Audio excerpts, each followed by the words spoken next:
Bom, na semana 2 do PET 3, nós vamos estar dando uma estudada sobre o tema de funções. Então, primeiramente, o que é uma função? Então, função ela é uma regra que relaciona cada elemento de um conjunto, que no caso vai ser representado por uma variável x, e ele leva esse resultado a um único elemento de outro conjunto, que no caso vai ser representado pela variável y. Então, para cada valor de x, a gente consegue determinar um valor de y. Então, se a gente tem esses dois aspectos acima, nós dizemos que y está em função de x, porque y, os valores de y eles vão depender dos valores de x. Por isso que y está em função de x.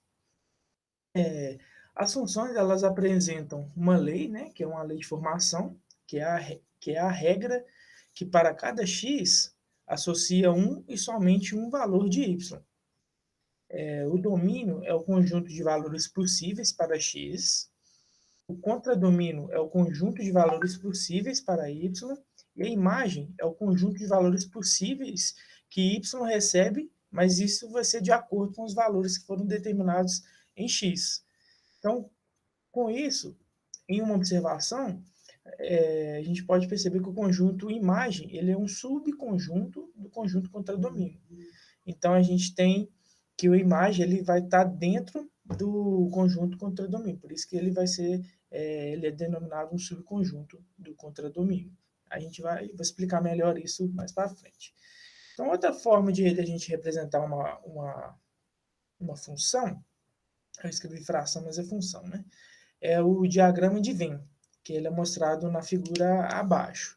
Então, aqui a gente tem a gente tem o diagrama, aí a gente tem na parte esquerda o domínio, esse que é representado pelos conjuntos dos reais, que é esse R, e esse mais quer dizer que é o conjunto dos reais positivos, ou seja, acima do zero para cima, né? A gente tem o contradomínio, que ele é determinado por todos os reais, e a gente também tem o conjunto imagem, que está mais embaixo, e a gente pode ver que o conjunto imagem vai ser os reais positivos. E nesse diagrama, a gente consegue perceber que o conjunto imagem ele está dentro do conjunto contradomínio, que é o que a gente viu anteriormente, que é o conjunto imagem é um subconjunto do conjunto contradomínio. Então, aqui uma observação, a gente tem esse diagrama, em que a gente tem um valor de x, que está representado pelo conjunto A, levando em dois valores do conjunto B, que seria, no caso, o y. Então, quando a gente tem um diagrama assim, onde um valor de x do conjunto A leva para dois valores diferentes de y, que é o conjunto B, isso não é denominado uma função. Então, esse diagrama ele não é uma função. Então, a gente tem uma notação padrão, que aqui a gente está representando por f de A em B. Então, a gente lê esse f de A que leva em B, ou é uma função f que leva de x em y, ou seja, pega os valores de x e levam em um y. A gente vai estar aplicando aqui dois exemplos para exemplificar o que foi dado anteriormente. Então, vamos supor que um exercício te dá só a lei de formação, que no caso é essa figura abaixo aqui, né? Y igual a f de x, que é igual a raiz de x menos 1 sobre x menos 3. Então, essa é a lei de formação. Então, a gente quer procurar o domínio dessa função. Então, aqui no caso, essa função, ela é uma razão, então a gente tem que estar atento ao que vai ser importante para a gente. Então, a gente pode notar que no numerador a gente tem uma raiz.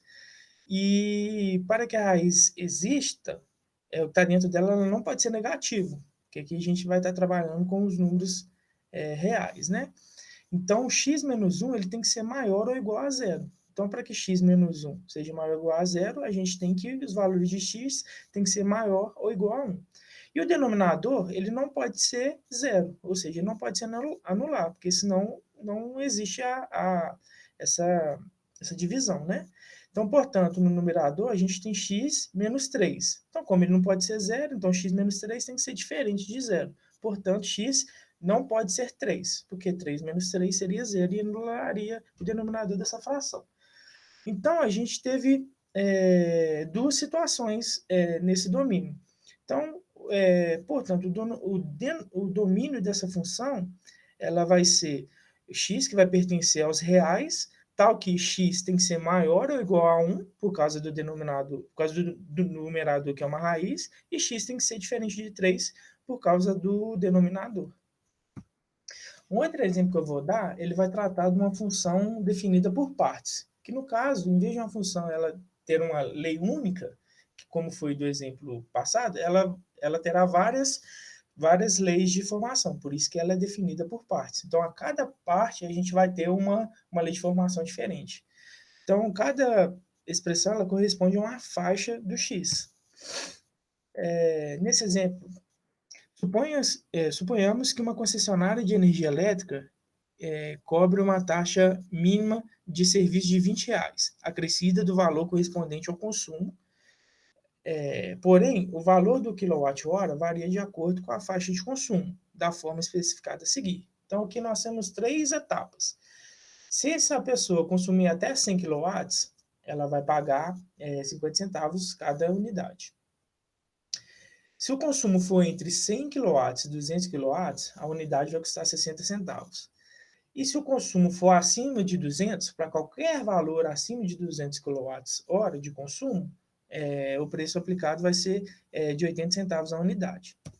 Então, matematicamente, seja x o consumo que é dado em kWh, e nós temos que a função é dada por um y, que é igual a f de x, e a gente tem o valor da conta é dado em reais, a gente vai ter esse gráfico abaixo.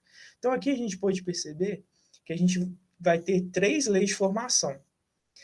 É a lei de formação que vai estar com o x entre 0 e 100, o x tem que ser entre 100 e 200, e x maior que 200. Então, quando o x estiver entre 0 e 100, a nossa lei de formação vai ser 0,5x mais 20, que é a taxa fixa, né? Se o consumo for entre 100 e 200, nossa lei de formação vai ser 0,6x mais 10. E se nosso consumo for maior que 200, ou seja, se o x for maior que 200, a lei de formação dessa função será 0,8x menos 30. Aí fica denominado aqui na função, para cada valor de acordo com o x, é dada a lei de formação aqui, que vai estar da mesma cor. Então, essa daqui representa a primeira lei de formação, essa daqui representa a segunda lei de formação, e essa daqui representa a terceira lei de formação. Então, era isso por enquanto. Então, tenha um bom estudo nessa semana do PET, e qualquer coisa, vocês mandem mensagem para a gente no grupo de WhatsApp, que a gente tira todas as suas questões, dúvidas. Um abraço.